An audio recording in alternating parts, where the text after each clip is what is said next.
Hello everyone, my name is Hubert and welcome to Teach Me channel.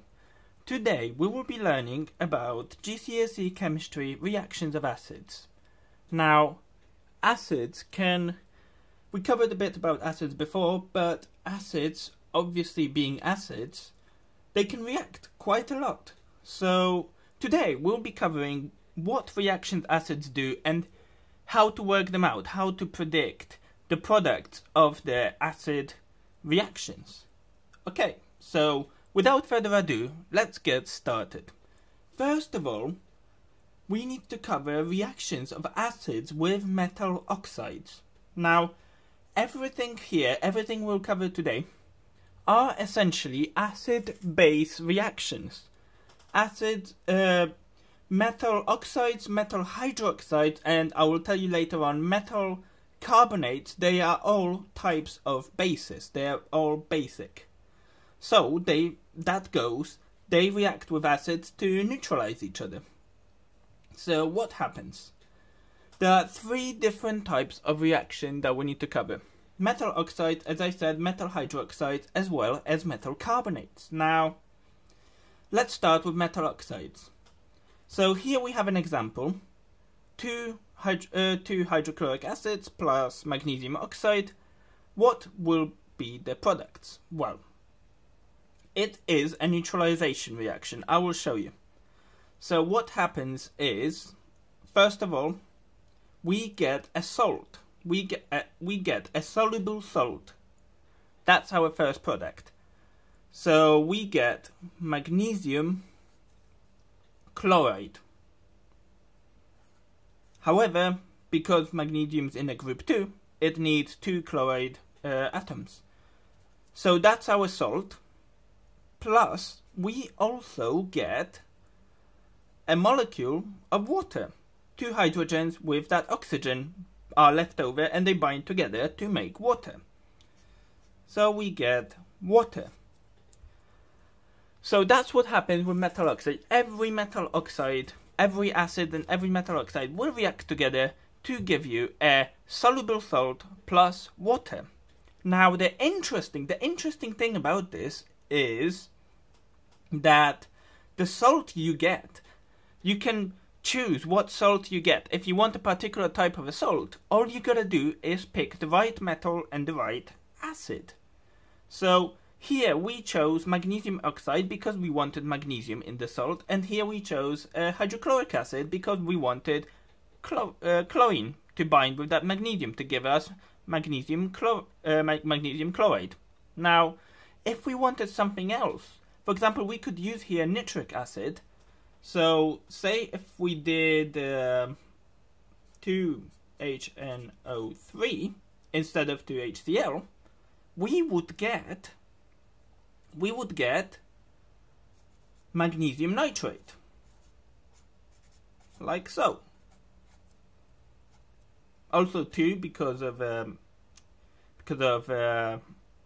charge states, and we would still get water. So we can choose what salt we get based on the metal that we choose and based on the acid that we choose. We can pick and match the salt that we get at the end. That's a very important concept because this is very convenient. And of course, this is a neutralization reaction, so pH will neutralize accordingly, depends how much you add of each. Okay, so long story short, I will show you what happens. So long story short, all this stuff goes here to make this part, and this stuff here goes here to make this part of the salt, and then the leftovers go over all the way to the end to form water. So that's what happens in reaction. Okay, so this is the simplest one. This is the metal oxides.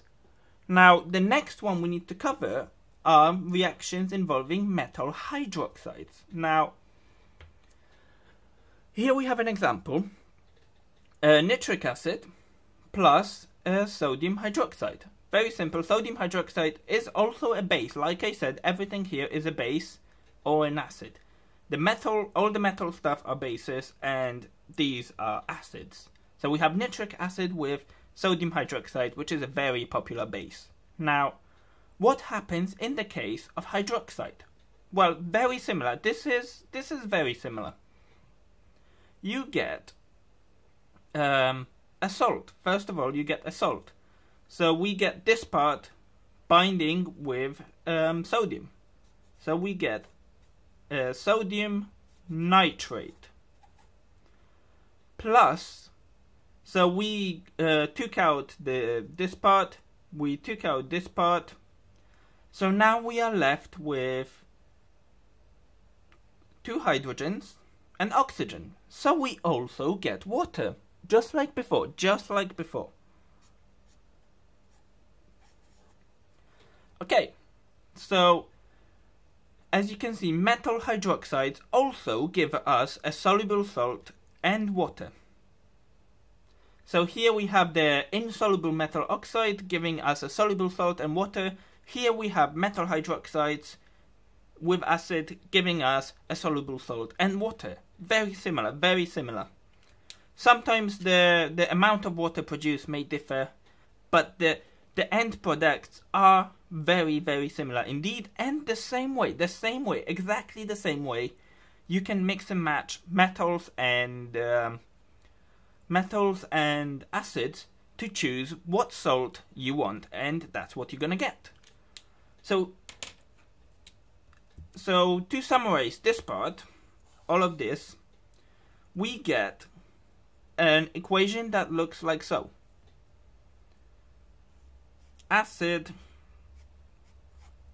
plus, I will say X because it can be metal oxide or metal hydroxide. So I'm just going to put down here X. Acid plus X gives us salt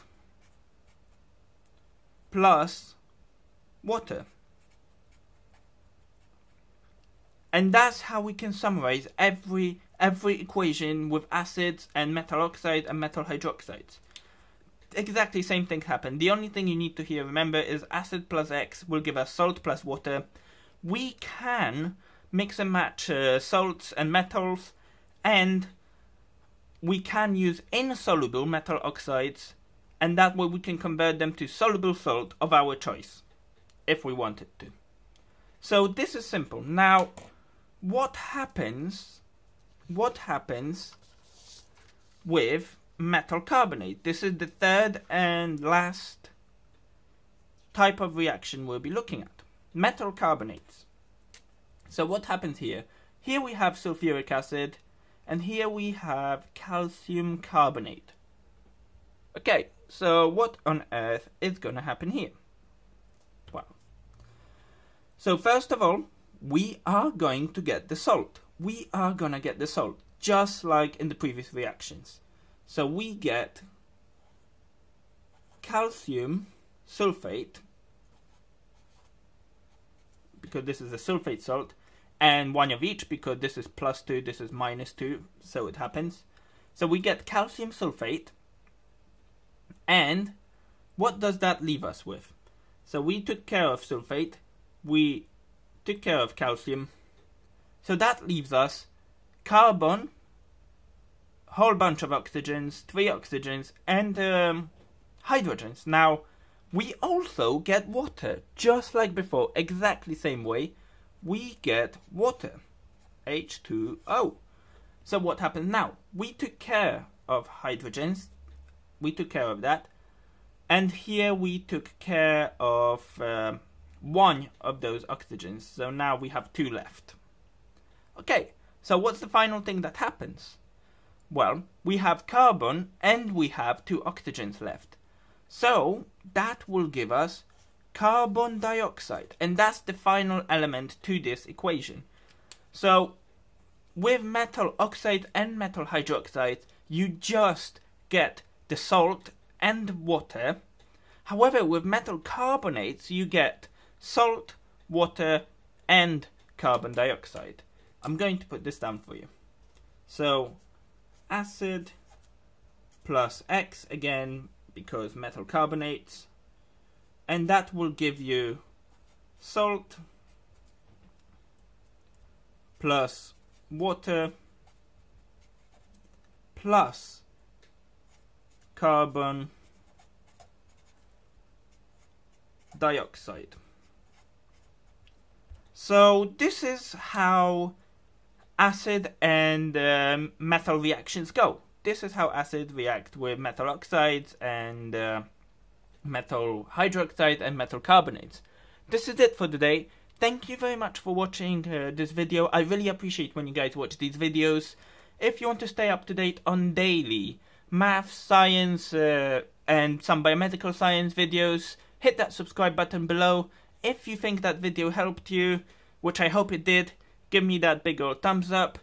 And if you have any questions whatsoever, ask me in comments. I am more than happy to help you guys out. I love helping you guys out. Thank you again, and see you next time.